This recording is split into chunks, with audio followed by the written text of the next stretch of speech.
ಕೊನೆಗೂ ಬಂದ. ಏನು ಮಚ್ಚ ಎಲ್ಲ ಕೆಲಸ ಮುಗೀತಾ? ಇಲ್ಲ ಮಚ್ಚ, ಇನ್ನೊಂದು ಮೀಟಿಂಗ್ ಇದೆ, ಅದು ತೊಗೊಂಡ್ರೆ ಮುಗೀತು. ಮಗ 4 ವರ್ಷ ಬ್ರೇಕಲ್ಲಿದ್ನಲ್ಲ, ಮತ್ತೆ ಕೆಲ್ಸಕ್ಕೆ ಜಾಯ್ನ್ ಆಗೋಣ ಅಂದ್ಕೊಂಡಿದ್ದೀನಿ. ನಿಮ್ಮ ಕಂಪ್ನೀಲಿ ಏನೋ ಜಾಬ್ ಓಪನಿಂಗ್ ಇದೆಯಾ ಮಗ? ಓಪನಿಂಗ್ ಇದೆ, ನೀನು CV ಕಳಿಸ್ತೆ ನನಗೆ. ಮಗ ಅವೆಲ್ಲ ಇಲ್ಲ, ನೀನೇನಾರು ಮಾಡ. ಜೀರಾ ಬರುತ್ತಾ? ಜೆಪ್ಟೋಲ್ ಆರ್ಡ್ರ್ ಮಾಡಿದ್ರೆ 10 ನಿಮಿಷದಲ್ಲಿ ಪಟ್ ಅಂತ ಬರುತ್ತೆ. ಚಟ್ ಅಂತ ಕೊಡ್ತೀನಿ. ಈಗ ಪೈಥಾನ್ ಬರುತ್ತಾ? ಉಂಗಿ ಓದಿದ್ರೆ ಬರುತ್ತೆ ಅಂತ ಏನಾದರೂ ಹೇಳಿದ್ರೆ ದೇವರಾಣಿಗೆ ಓದೇ ತಿಂತೀಯ. ಎಕ್ಸೆಲ್ಲು ಇಷ್ಟು ದಿನ ಮನೇಲಿ ಕೂತು ಎಲ್ಲರಿಗೂ ಬಂದಿದ್ದೀನಿ, ಇನ್ನು ಸ್ವಲ್ಪ ತಿಂದ್ಬಿಟ್ರೆ ಎಕ್ಸೆಲ್ವರೆಗೂ ಬಂದ್ಬಿಡ್ತೀನಿ ಮಗ. ಮಚ್ಚ ಹಿಂಗಿದ್ರೆ ಎಲ್ಲೂ ಕೆಲಸ ಸಿಗಲ್ಲ ನಿನಗೆ. ನಾವಿಬ್ಬರು ಒಂದೇ ಸಲ ಪಾಸ್ ಆದ್ವಿ, ಇಬ್ಬರು ಒಂದೇ ಲೆವೆಲ್ಗೆ ಬರೋಣ. ನಾನು ಎಷ್ಟು ಟ್ರೈ ಮಾಡ್ತಾ ಇದ್ದೀನಿ, ನಿನ್ನ ಕೈಯಲ್ಲಿ ಆಗಲ್ಲ ಅದು. ಸರಿ, ನಾನು ವಾಶ್ರೂಮ್ಗೆ ಹೋಗಿ ಬರ್ತೀನಿ, ನಿನ್ನ ಮೌಸಲ್ಲಿ ಆಡಿಸಿ. ಸರಿ ಮಾಡ್ತೀನಿ ನಾವು.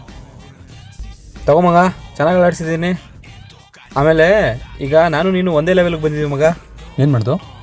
ಅವನ್ಯಾರ ನಿಮ್ಮ ಮ್ಯಾನೇಜರ್ ಅಂತೆ ಮಗ. ಮೀಟಿಂಗ್ ಜಾಯ್ನ್ ಆಗಿದ ತಕ್ಷಣ did you finish the work I gave you ಅಂದ. ನಾನು ಅವ್ನು ಯಾವನ್ ಗೊತ್ತೇನೋ, ನನಗೆ ಕೆಲಸ ಕೊಡ್ಸೋಕ್ಕೆ ಅವ್ನು ಕೆಲಸ ಮಾಡ್ತಾವನೆ, ನೀನು ಅವನಿಗೆ ಕೆಲಸ ಕೊಡ್ತೀಯಾ ಮಗನ? ಅವ್ನ ಫ್ಯಾಮಿಲಿ ಗೊತ್ತಾ ನಿಂಗೆ? 4 ಜನ ನಿನ್ನದವ್ರು ಕೆಲಸಕ್ಕೆ ಇಟ್ಕೊಂಡವ್ರೆ ಅಂದೆ ಮಚ್ಚ. ಟರ್ಮಿನೇಷನ್ ಲೆಟರ್ ಕಳ್ಸೋರಲ್ಲ ಕೋತ್ ನನ್ನ ಮಗನೇ. ಹಂಗಾರೆ ನನ್ನ ಕೆಲಸ ಫಿಕ್ಸಾ?